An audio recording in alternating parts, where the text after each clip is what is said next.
Amen. Praise the Lord. God bless you sa ating beloved co-preacher, beloved Brother Paul. Tayo po'y manalangin. Opo, dakilat mapagpala mong banal, Diyos na makapangyarihan sa lahat.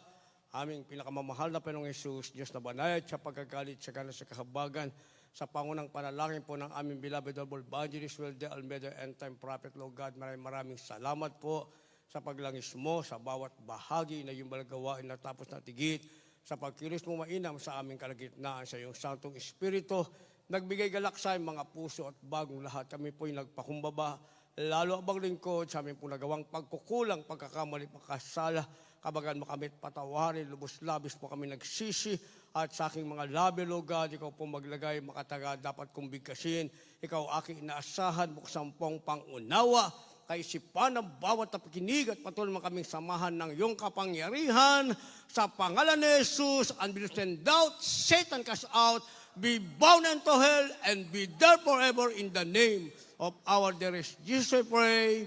Amen and amen. Everybody say, praise the Lord.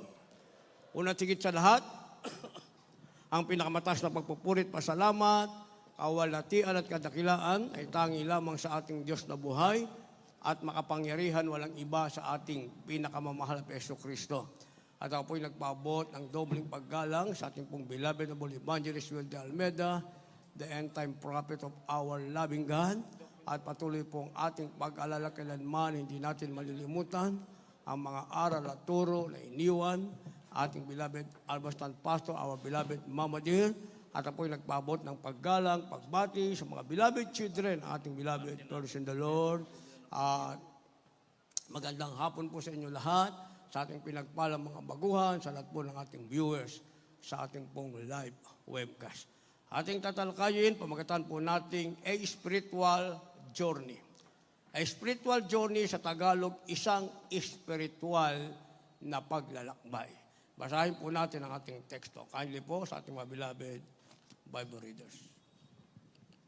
In the book of the Acts of the Apostles, chapter 17, from verse 29 up to verse 31. For as much then as we are the offspring of God, we ought not to think that the Godhead is like unto gold, or silver, or stone, graven by art and man's device. In the times of this ignorance God winked at, but now commandeth all men everywhere to repent, because he hath appointed a day in the which he will judge the world in righteousness by that man whom he hath ordained, whereof he hath given assurance unto all men, in that he hath raised him from the dead.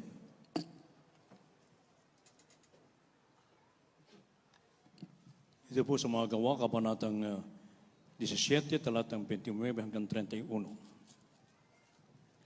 Yamang tayo ngay lahi ng Diyos ay hindi 17, kabanatang 29 hanggang 31. Isasabay po natin Matthew chapter 7, verse 13, 14, and verse 21.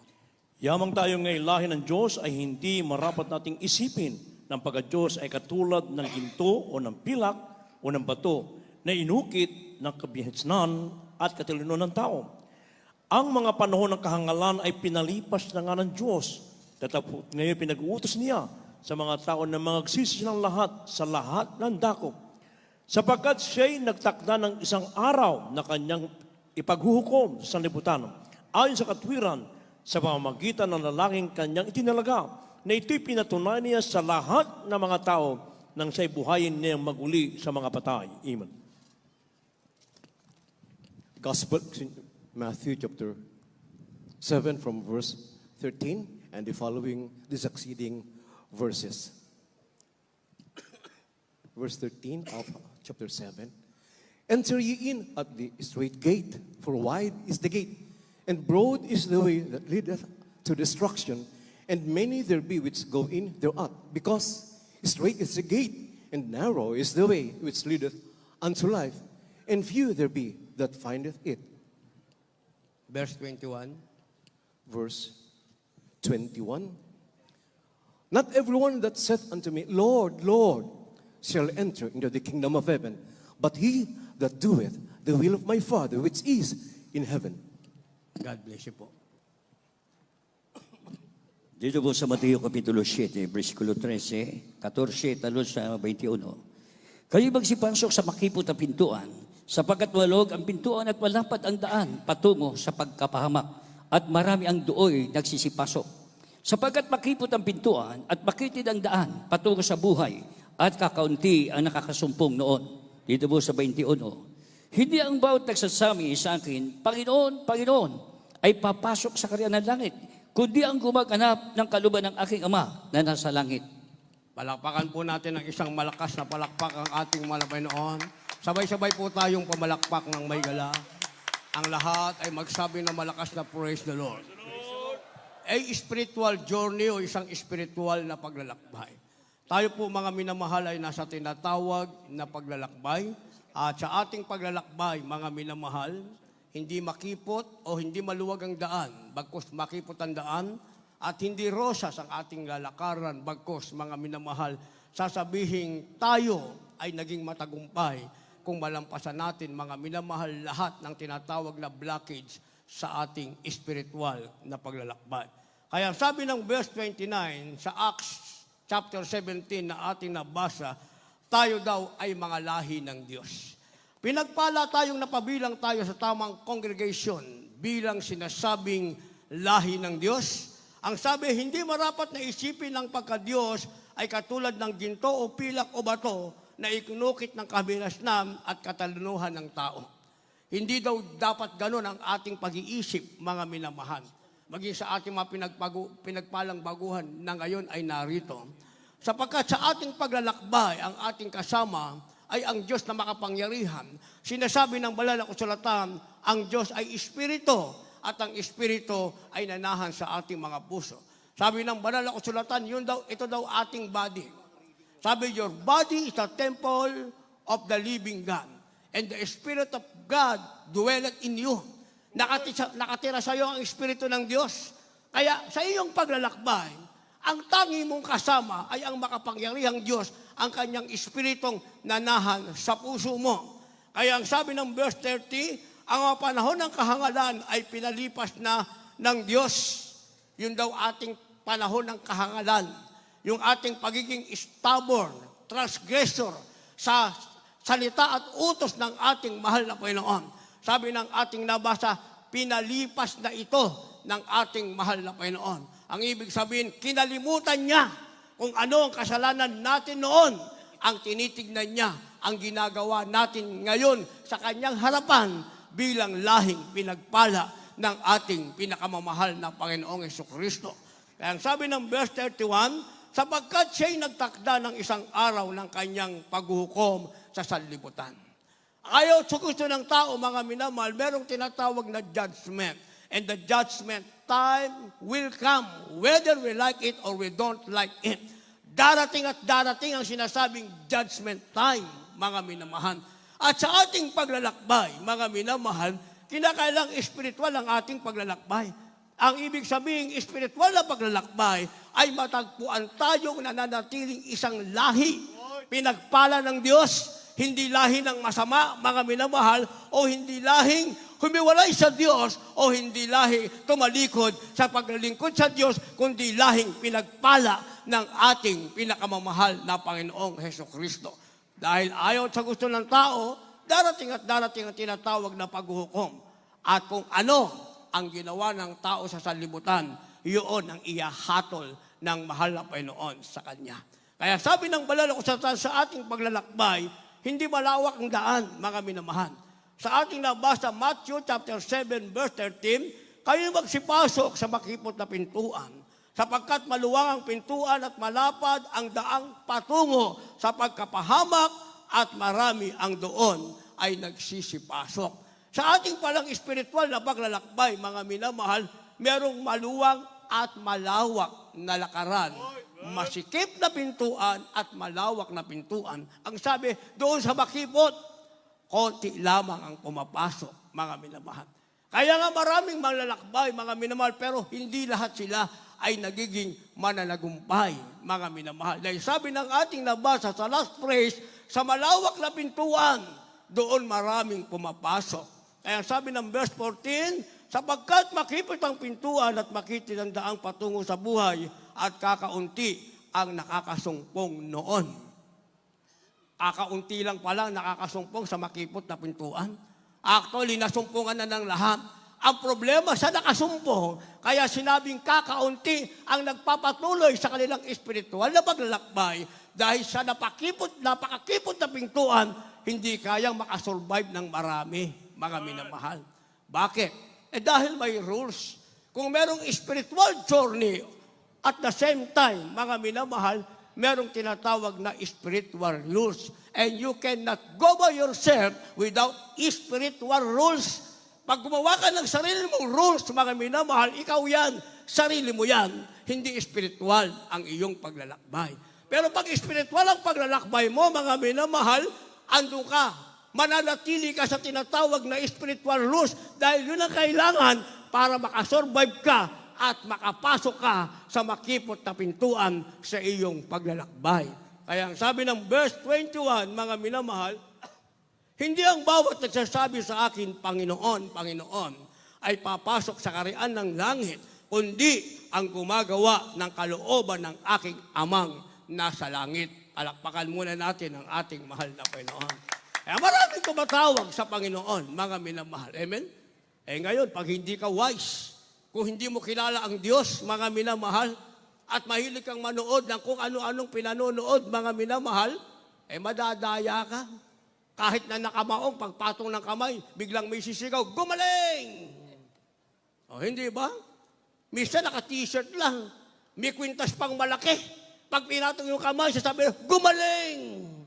Kahit namang gumaling ka, mga minamahal, kung kahit gumaling ka pa sa karamdaman mo, kung wala naman si Kristo sa puso mo, basahin mo ang banal na kasulatan, ang demonyo nagpapagaling. Ang hindi kayang gawin ng demonyo, yung galing ka sa buhay na wala hanggan sa piling ng ating mahal na Panginoon. Dahil ang demonyo may sarili siyang kaharian, mga minamahal.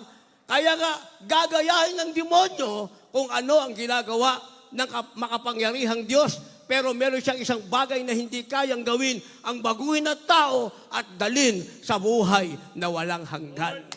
Naintindihan natin. Hindi sapat na tumatawag ka sa Panginoon. Sabi ng ating nabasa, mga minamahal, ang papasok sa langit ay yun lamang gumagawa ng kalooban ng ating amang nasa langit. Kaya pagkatapos ng spiritual journey, meron tayong tinatawag na from God's viewpoint. From God's viewpoint. Ang ibig sabihin niyan, mga minamahal, pananaw mula sa pananaw ng Diyos. From God's viewpoint, ang ibig sabihin, mula sa pananaw ng Diyos. Kasi ang tao meron siyang sariling viewpoint. Tayo meron tayong sariling viewpoint. Kaya nga maraming sasabi, sa Jesus Miracle Crusade. Sa kanila maraming gumagaling. Tayo rin, magpagaling din tayo. Kahit naman sino pwedeng magpagaling, hindi ba? Bumayad ka ng 10 tao magsisisigaw dyan na siya'y gumaling siya, magaling na siya, mga minamahal. Pero ang tanong, nabago ba ang buhay niya? Hindi ba? Tayo, hindi tayo binayaran para sumigaw na gumaling. Tayo mismo ang nagsasabing, gumaling tayo sa kapangyarihan ng Diyos ng ating mapakinggan ang pangangaral na may kapangyarihan mula sa ating mahal na magulang sa Panginoon. Yung ketong ko. Marami na akong pinuntahan, hindi naman gumaling yung aking karamdamang ketong, mga minamahal. Dito, isang gano lang, dumalo akong may ketong, pagkatapos panalangin, umuwi ako walang ketong, hanggang ngayon walang ketong, may pet hanggang rapture, walang ketong. Nagbago naman ang aking buhay, mga minamahal. Kaya nga sinasabi ko, isa na lang ang kulang sa akin, yung rapture, yun na lang ang aking hinihintay, mga minamahal. Kaya pag sinabing pagpapagaling, maraming pwedeng gumawa niyan. Mga minamahal, maraming pwedeng gumawa kasi yan ang kanilang pananaw, mga minamahal. Pero merong sinasabing pananaw na mula sa Diyos. Sinasabing from God's viewpoint. Ano ba yung pananaw na mula sa Diyos? Kanya.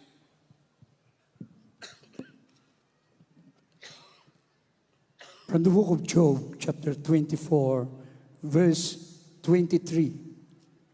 Though it be given him to be in safety, whereon he rested, yet his eyes are upon his ways. Amen. From the book of Jeremiah, chapter 31, verse 23. Verse 12.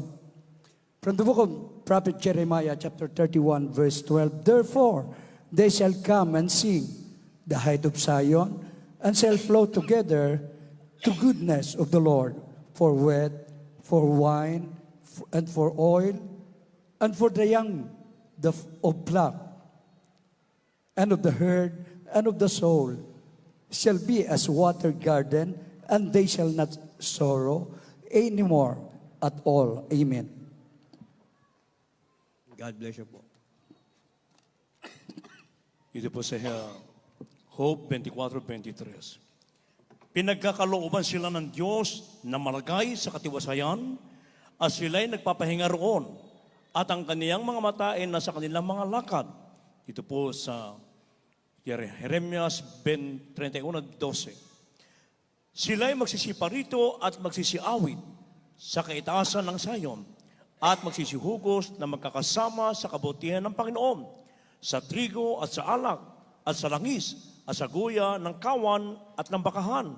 At ang kanilang kaluluwa ay magiging parang dinilig na halamanan at hindi na sila mga mamanglaw pa sa anuman. Amen. Palakpakan po natin ang ating pinakamamahal na Panginoon. Lahat magsabi ng praise the Lord. Yun daw lumalakad spiritually, mga minamahal, meron silang sinasabing God's viewpoint o pananaw ng Diyos. Ang pananaw ng Diyos, ang sabi, pinagkalooban sila ng Diyos na malagay sa katiwasayan at sila'y nagpapahinga roon at ang kanilang mga mata o ang kaniyang mga mata ay nasa kanilang mga lakad. Yung pala yung sinasabing God's viewpoint. Pananaw ito ng Diyos. Pag lumakad ka spiritually, spiritual ang lakad mo, mga minamahal, may magandang pananaw sa iyo ang Diyos. Hindi ka para sa pagkaparusa, ikaw ay para sa pagpapala ng ating mahal na Panginoon. Ang ipinagkaloob sa iyo ng Diyos ay katiwasayan, meron kang kapahingahan, at ang mata ng Diyos ay nasa iyong mga lakad. Kaya makipot man ang iyong papasukin, mga minamahal, mararating mo kapag nasa iyo ang sinasabing pananaw ng ating pinakamamahal na Panginoong Jesucristo, dahil ang pananaw ng Diyos ay makapasok ka sa makipot na daan upang ikaw na lahi ng Diyos, na pinili ng Diyos, na pinagpala ng ating mahal na Panginoon, ay maging karapat-dapat ka sa kanyang pinangakong buhay na walang hanggan. Kaya nga hindi natin pwedeng sabihin, mahirap. Sa Jesus Miracle, mahirap eh. Sa iba naman, mabilis lang, pwede naman. Isipin mo, wala namang rules eh. Dumalo ka lang doon. Oh, hindi ka na magsuot ng puti. Kahit ano pa lang suot mo, kahit na naka-jacket ka lang na maong, nakamaong kang pangtalon, kung ano ang suot mo, pagpatong ng kamay ng pastor, gagaling ka na. Oh, hindi ba? Walang rules. Pero merong tinatawag na rules para mapasayo ang pananaw ng Diyos, mga minamahal. Ang nagkakaloob ng katiwasayan, ang nagkakaloob ng kapahingahan, ay walang iba kundi ang ating mahal na Panginoon. Dahil sabi ng ating nabasa, ibibigay sa iyo ng Diyos dahil ang kanyang mata ay nasa lahat ng iyong mga lakad. Meron kang patnubay, mga minamahal. Kaya yung salitang mahirap maglingkod sa Diyos, yun yung ayaw pumasok sa langit o ayaw gawin ang kalooban ng Diyos, pero gustong tanggapin ang biyaya ng ating mahal na Panginoon. Yun yung mga matampuhin, mga minamahal. Konting kibot, nagtampo. Ay nagtampo siya sa biyaya ng Diyos. Dahil pag matampuhin ka, nagtampo ka sa biyaya ng Diyos, mga minamahal. Dahil ang tunay na Kristiyano, pag binasa mo ang banal na kasulatan, wala siyang kinatitisuran. Dahil sabi ng banal na kasulatan, isa lang ang titignan mo. Look unto Jesus, the finisher and the author of our faith. Yun lang ang titignan mo, wala kang titignan iba, mga minamahal. At ikaw ay mananatili sa makipot na pintuan sa iyong spiritual na paglalakbay. Yan, nilagyan natin ang supporting verse, mga minamahal. Yung daw naglalakbay, spiritually, ang sabi, sila ay magkakasama. Paano sila naging magkakasama? Ang sabi, sila ay magsisiparito at magsisiawit sa kataasan ng Sion. Magsisihugos na magkakasama sa kabutihan ng Panginoon at hindi na sila mamabanglaw pa sa anuman. Yung pala mga minamahal, yung tinatawag na ang pananaw ng Diyos ay nasa kanila, sila'y magkakasamang umaawit sa Panginoon. Ano man ang mangyari sa kanilang paglalakbay, mga minamahal, makipot man ang daanan nila, lakaran, ang sabi, umaawit pa rin ang kanilang puso at labi nagpapasalamat sa ating pinakamamahal na Jesucristo. Kaya naman, sabi ng ating nabasa, yung kapanglawan daw ay inaalis ng Diyos sa kanila. So, meron kang pagsubok, pero wala ka sa kapanglawan. Naintindihan natin yon. Iba yung nasa trials ka na, nasa kapanglawan ka pa. Ang tunay na Kristiyano, pagdating ng trials, mga minamahal, masaya siya. Dahil muli niyang makikita ang kapangyarihan ng ating pinakamamahal na Panginoon. Ako, nag-overnight prayer ako doon sa Marilao. Medyo mapanglaw ako eh. Dahil yung site engineer natin, nag-text. Sabi niya, umulan daw ng napakalakas. At pagkatapos, nag-overflow yung tubig, mga minamahal. Akala ko doon sa ginawa namin na doon sa porch ba. Naglagay kami doon ng pansamantalang canopy. Nung pala mismo doon sa loob ng venue, mga minamahal. Di nasira yung ating pin light, napakamahal noon, 750 ang isa. Di after overnight prayer, hindi ako umuwi, kailangan ako mag-repair noon para sigurado. Papasukin mo yung loob ng kesame. Kaso, hindi ako nakatulog. Ang sama ng aking pakiramdam. Para akong may trangkaso, mga minamahal. Tawa, pag sabi ng ating ginagalang mahal pastor, palagi nating napakinggan, ang sabi, mga minamahal, kinakailangan ang pananampalataya mo, mga minamahal, ay pananampalatayang nanggaling sa Diyos. Not by feeling, mga minamahal. Hindi yung sa nararamdaman mo. Hindi siya nakikita, kundi sa kapangyarihan ng ating mahal na Panginoon. So, bago ako bumaba, alas 9 ng umaga, nalalangin muna ako, mahal na Panginoon. Bigyan mo ako ng lakas para hindi makita nung makasama ako kay may lagnat. Kasi uso yung mga ubo-ubo ngayon, mga lagnat-lagnat, mga minamahal. Kaya na kailangan ma-fix ang problema. Pinasok namin yung kesame, kaya pala nag-overflow, hindi pala sa gutter. Yung palang clean out niya, mga minamahal, hindi na duktungan. Ay, di na-repair. Siyempre, ando ka ba naman sa loob ng kesame? Kalahating katawan mo, nasa loob ng kesame. Hatak dito, hatak doon, baon dito, baon doon. Pinawisan ako ng husto. Pagbaba ko sa kesame, wala na yung lagnat ko. O, di meron pa kaming isang nai-repair, mga minamahal. O hanggang ngayon, wala na. Di ba? Yun ang sinasabi, mga minamahal, na kapag ang pananaw ng Diyos ay nasa iyo, nasa trials ka man, nasa trouble ka man, sinasabing, wala kang kapanglawan. Dahil sa trials mo, magagalak ang puso mo na kasama mo ang ating pinakamamahal na Panginoong Jesucristo. Isipin nyo, wala akong tulog. Siyempre, kaiisip mo sa problema, hindi ka talaga makatulog. Nakatulog ako, mag-aalas 6 na ng hapon. Siyempre, paswelduhan na ng mga manpower natin yan, mga minamahal. Hindi ba? Nakatulog naman ako. Nagising ako ng mag-aalas 12 na ng hating gabi, 11:45, mga minamahal. Sabi ko, mahal na Panginoon, magpupuri na ako. Kasi dito ako magpipreach eh. Dapat alas 3 pa yung puri. Mga minamahal, ginising na ako ng mahal na Panginoon. Wala naman yung lagnat ko, hindi na bumalik, o di nagpuri na ako. Mahal na Panginoon, lakas lang ang kailangan ko. Huwag mo lang akong paubuhin. O, kita nyo, hindi pa ako umuubo. Hindi ba? Okay. Ibig sabihin, pag nasa iyo ang pananaw ng Diyos, anuman ang kalagayan mo, ang sabi, wala ang kapalngawan sa iyo, ang makikita mo, ang kapangyarihan ng ating pinakamamahal na Panginoong Jesucristo.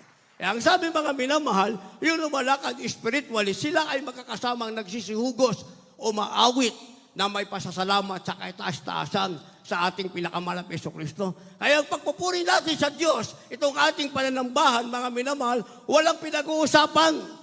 Ano man ang iyong kalagayan, pag nakarating ka sa pananambahan, napuri mo ang ating mahal na Panginoon, hindi ka pa humihingi, nasa iyo na ang katugunan ng iyong panalangin. Dahil sabi ng ating nabasa, ang mata ng Panginoon ay nakatitig sa iyong mga lakad upang bigyan ka ng katiwasayan at kapayapaan.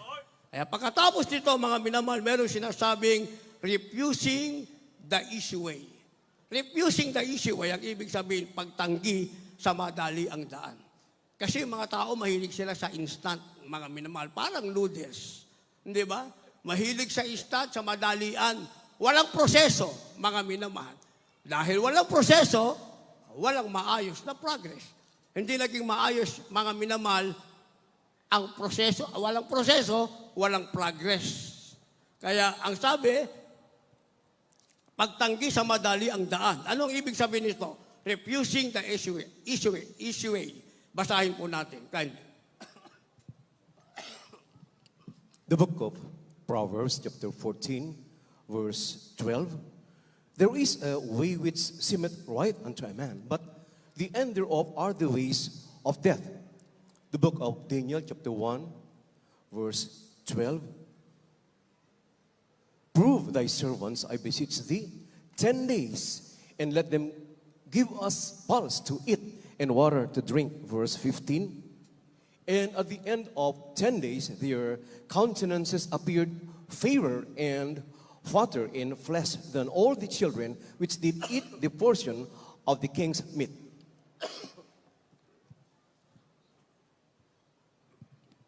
Kawikaan Kapitulo 14, versikulo 12. May daan na tila matuwid sa isang tao, ngunit dulo niyaon ay mga daan ng kamatayan. Dito po maminaman sa Daniel Kapitulo 1, ang talatay 12, talon sa 15. Ipinamamani ko sa inyo na subukin mo ang iyong mga lingkod na 10 araw at bigyan mo kami ng mga gulay na makain at tubig na mainom. Ito sa 15. At sa katapos-tapos sa 10 araw ay napakitang lalong maganda ang kanilang mga mukha at sila'y lalong mataba sa laman kaysa lahat ng binata na nagsisikain ng pagkain ng hari. Palakpakan po natin ang ating mahal na Panginoon. Yung malakas na palakpak, yung lumalakas sa spiritual na daan, masayang pumapalakpak ng may galak. Huwag niyong tipirin niya yung palakpak, lahat magsabi ng praise the Lord. Pag nag-rapture na't naiwan kayo, kahit pumalakpak kayo ng pumalakpak, wala nang makikinig ng palakpak nyo. Wala nang Diyos na matutuwa sa langit. Samantalang habang hinihintay natin ang ating mahal na Panginoon, pag masagana kang pumalakpak, masaya kang pumalakpak, tuwan-tuwa ang ating mabait na Diyos sa langit, ang ating pinakamahal na Hesus Kristo. Refusing the easy way, ibig sabihin pagtanggi sa madali ang daan. Itong ating nabasa sa Daniel chapter 1, verse 12 and verse 15. Nang ang Israelite ay nabihag at sila ay nasa ilalim ng paghahari ni King Cyrus, mga minamahal, pumili sila ng mga kabataan. Yung kabataan na yon, mga minamahal, ay tuturuan nila at pagtatrabahuhin sa palasyo. Kabilang si Daniel, mga minamahal. Si Daniel, hindi niya pinili yung easy way. Kundi, nag-refuse siya, tinanggihan niya. Sabi ng bantay pinto, mga minamahal, kayong mga kabataang napili, kayo ay pag-aaralin at makakainin kayo ng pagkain ng hari at kayo ay painumin ng alak para maging malusog kayo. That is the easiest way sa kanila para lumusog. Kasi yun ang pagkain ng hari. Nag-refuse si Daniel, mga minamahal. Ang sabi ni Daniel, bantay pinto, ayaw namin kumain ng pagkain ng hari at alak ng hari. Ang ibigay mo lang sa amin, gulay at tubig. Sabi ng bantay pinto, ilalagay mo ang aking ulo sa pagkapahamak dahil siguradong hindi kayo magiging malusog. Si Daniel ayaw ng easiest way. Ang gusto niya, paraan ng Diyos. Kaya tinanggihan niya, mga minamahal, yung inaalok na mabilis na paraan para sila lumusog. Dahil ayaw niya mabahiran ang kanyang pagkaloob, taong pagkaloob, mga minamahal, ng pagkain ng haring malupit, makasalanan. Ang gusto niya, ang ilalagay niya sa kanyang kaloob-looban ay pagkaing dalisay na kakalugod sa ating mahal na Panginoon. Kaya pinili niya ang tubig at pinili niya ang tinatawag na gulay. Ang sabi ni Daniel, pagkatapos ng 10 araw, subukin niyo kami. Pagdating ng 10 araw, mga minamahal, sila ang pinakamalusog, ang kinain lang gulay at tubig, at sila ang pinakapulang pisngi nang sila'y subukin. Sila ang pinakamatalinong humarap sa Haring Cyrus. Kasi nag-refuse sila sa easy way. Hindi ba? Minsan meron tayong ganyan kasing ugali. Ay, ito, easy ito. Easy ito, easy. Hindi ba? Gusto natin magpagamit sa mga easy lang. Gusto natin easy. Walang proseso. Hindi tayo tumatagal kasi walang proseso eh. Di ba? Pag gusto mo maglingkod sa Diyos, gusto mo magpagamit sa mahal na Panginoon, may proseso yan, mga minamahal. Hindi ka pwede naka-uniforme na lamang, walang proseso. Nandiyan ka na. Kahit naman kami, mga minamahal. Hindi naman kami bastang tumayo, mga minamahal. Katakot-takot na fasting. Yung nga, noong panahon na yun, hindi nga uso ang kain. Walang Pasko sa amin, walang bagong taon sa amin, mga minamahal. Mas maganda sa amin ang nasa tuhod ng pag-aayuno. Namin kami ng ating beloved Honorable Evangelist. Nasaan na yung mga prayer warrior natin, mga preacher. Ando po mga pastor, nagsipag-ayuno. Paskong Pasko at saka bagong taon, mga minamahal. Hindi pwedeng easiest way. Ay, gusto ko magpagamit sa Panginoon. Fasting ka na 10 araw. Hindi ko kayang gawin yan. Hahanap ngayon ng baker. Makita mo, andyan na. Paano ka napunta dyan? Wala kang kapangyarihan. Kasi nasa easiest way ka. Gayahin natin si Daniel, mga minamahal. Ngayon, meron ng magic sarap.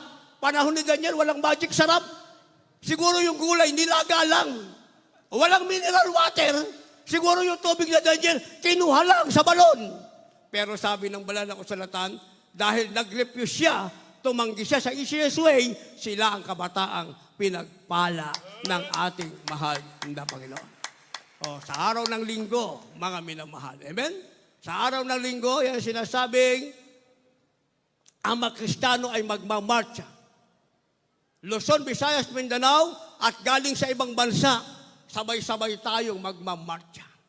Saan tayo pupunta? Sa isang lugar na kung saan ay ipagdiriwang ang kaarawan ng ating beloved Evangelist Well de Almeida, the end-time prophet of our loving God, the true man of God, na nalangin sa atin na tayo'y kinabagan ng ating pinakamamahal na Hesus Kristo dahil sa panalangin ng tunay na tao ng Diyos, tayong lahat ay pinagpala ng ating mahal na Panginoon. O hindi basta-basta, sama ako dyan. Nag-ayuno ka na ba? Meron ka ba nagawang sakripisyo? Sa pagpapalang meron ka, tumakyas ka na ba para maidagdag sa gastusin ng banal na iglesia? O gusto mo lang makisama sa marcha ng Kristiyano? Spiritual journey ito sa araw ng linggo, mga minamahal. Spiritual journey. Hindi tayo basta nakarating dito sa araw ng linggo. Darating dato, full of anointing, makikisa, alam mo nakalagay ng panahon, narito tayo, magpupuri sa ating pinakamamahal na Hesus Kristo. Ano mang oras tayo matapos, may galak ang ating puso, hihintayin natin ang katapusan ng gawain na uuwi tayong taglay ang pagtatagumpay galing sa ating pinakamamahal na Hesus Kristo. Hindi pwede tayo nasa easiest way, mga minamahal. Kung kinakailangan, kung gusto mo ng tagumpay, mga minamahal, kinakailangan ng sakripisyo. Naniwala kayo ron, mga minamahal? Hindi mo pwede, you cannot get yung isang bagay in just easiest way. Hindi mo yan makukuha sa madali ang paraan, mga minamahal. Ang pagtatagumpay ay nagiging matagumpay dahil merong tinatawag na sakripisyo. Itong ating pinagpalang iglesia, bakit na itayo? Maging si Satanas as Hades ay walang kapangyarihan. Bakit?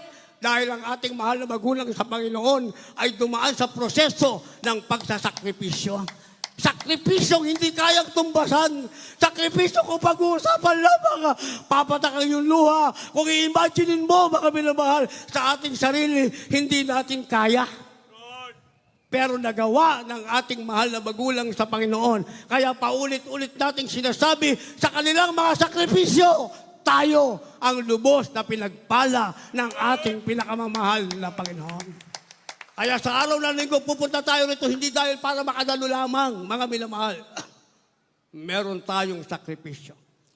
Meron pang natitirang araw, mga minamahal, para makapag-ayuno sa abot ng inyong makakaya, lalo na sa lahat ng ginagamit ng ating mahal na Panginoon. Walang dahilan, mga minamahal. Walang dahilan. Walang dahilan din. May trabaho kasi ako eh.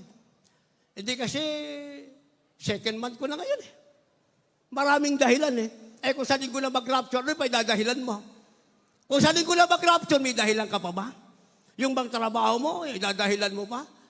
Yung pagiging 2 buwan mo, idadahilan mo pa? Naiwan ka na sa rapture? Wala nang dahilan. Pero kung walang dahilan, ginawa natin ang kalooban ng Diyos, magkakasama tayo mga minamahal, nag-refuse sa His way, sumama tayo sa sakripisyo, tayo ang tatanggap ng gantimpala ng ating malapay noon. Kung hindi pa mag-rapture, mananatili tayo sa sinasabing spiritual journey. Bakit? Dahil ang Diyos, mga minamahal, hindi niya kinalilimutan ang kahit maliit mong ginawa, alang-alang sa ating pinakamamahal na Pinoong Kristo. O kailangan natin ng volunteer, mga minamahal. Napakaraming pangailangan, yung mga cook, mga minamahal, yung mga buhat dito. Kung wala kayong ginawa sa inyo, nag-YouTube lang kayo ng YouTube, nanood lang ng nanood, pinalakas na ang malapay ng katawan nyo, o punta kayo rito. Dito, buong maghapon, magtatrabaho kayo. Magagamit nyo ang inyong lakas, sasabihin nyo, totoong pinagaling na kayo ng ating pinakamamahal na Peso Kristo. Ako kaya kong sabihin mahina talaga yung katawan ko, ayoko lang ipaalam dun sa mga kasama ko. Dahil pag nakita nila ang kasama nila ay mahina, mahina din sila. Ipakita mong malakas ka, kahit nangihina ka, malakas sila, lalakas ka rin dahil ginamit mo ang iyong pananampalataya. Naintindihan natin. Kaya pagkatapos nito, meron tayong tinatawag na elong obedience. Elong obedience, sinasabing isang mahabang pagsunod. Ang pagsunod natin, hindi maiksing panahon, mga minamahal, kundi panghabang panahon. Basa. From the book of Philippians, chapter 2, verses 12 and 13. Wherefore, my beloved, as you have always obeyed, not as in my presence only, but now much more in my absence, work out your own salvation with fear and trembling. For it is God which worketh in you, both to will and to do of His good pleasure.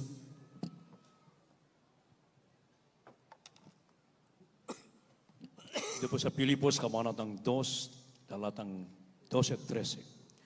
Kaya nga, mga minamahal ko, kung paano inyong laging pagsunod na hindi lamang sa harapan ko, kundi bagkus pa ngayong ako'y wala, ay lubusin ninyo ang gawain ng inyong sariling pagkaligtas na may takot at panginginig. Sapagkat Diyos ang gumagawa sa inyo, maging sa pagnanasa at sa paggawa, ayon sa kanyang mabuting kalooban. Amen. Panapakan muna natin ang sabay-sabay ang ating mahal na Panginoon. Lahat magsabi ng praise the Lord. Itong sinasabing elong obedience o isang mahabang pagsunod, ang ibig sabihin, hindi pakitang tao yung ating paggawa, mga minamahal. Hindi porke may nagbabantay. Bagkos, gumawa tayo, mga minamahal, may nakakakita o walang nakakakita, gumagawa tayo, sabi, ayon sa ating mabuting kalooban. Verse 13, sapagkat Diyos ang gumagawa sa inyo, maging sa pagnanasa at sa paggawa, ayon sa kanyang mabuting kalooban. Kaya pala nagagawa natin ito, meron tayong desire na gawin ito. Ang sabi, Diyos ang gumagawa nito, ayon sa kanyang mabuting kalooban.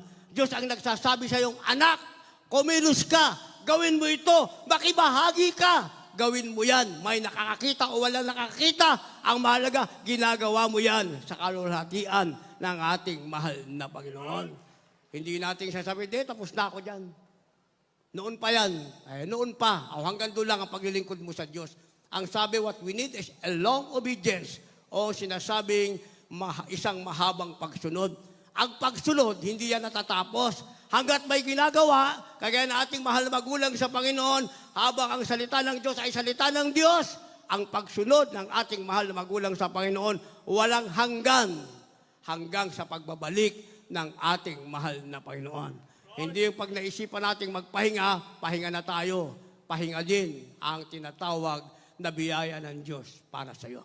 Kaya pag nagawa natin ang bagay na ito, mananatili tayo sa spiritual journey, meron pa tayong sinasabing a wonderful life.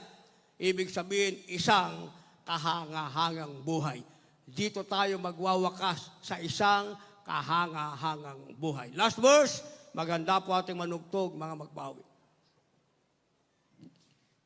In the book of Galatians chapter 3, verse 26, for ye are all the children of God by faith in Christ Jesus. The book of Galatians chapter 4, verse 7, wherefore thou art no more a servant, but a son. And if a son, then an heir of God through Christ. Galatia Kapitulo 3, versikulo 26. Sapagkat kayong lahat ay mga anak ng Diyos sa pamagitan ng pananampalataya kay Kristo Jesus. Galatia Kapitulo 4, versikulo 7. Ano ba't hindi ka na alipin, kundi anak? At kung anak ay tagapagmana ka nga sa pamagitan ng Diyos. Palakpakan po natin ang ating malapayon. Last verse na. Itodo na natin yung ating palakpak na masaya. Pagbibigay lugod sa ating malapayon. Lahat magsabi ng malakas na praise the Lord. Purihin ang ating pinakamalapit sa Kristo. A wonderful life o isang kahanga-hangang buhay. Dito tayo magwawakas. Kung tayo ay nasa spiritual journey, ang sabi mga minamahal, sapagkat kayong lahat ay mga anak ng Diyos sa magitan ng pananampalataya kay Kristo Jesus. Hindi mag-fade yung ating pananampalataya. Hindi kukupas, hindi mawawala. Nasa spiritual na paglalakbay tayo. Ang sabi, tayo ay mga anak ng Diyos sa pananampalataya sa ating pinakamamahal na Kristo Kristo. Ang sabi ng chapter 4, verse 7, mga minamahal, ano pa't hindi ka naalipin, kundi anak.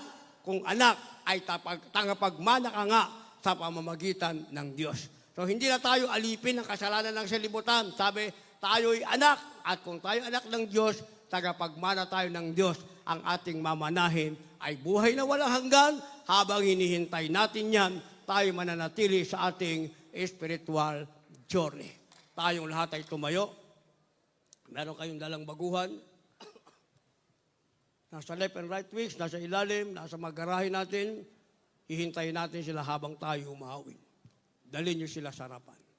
Kung uulan, dyan na lamang sa taas natin, mga minamahal, para hindi sila mabasa.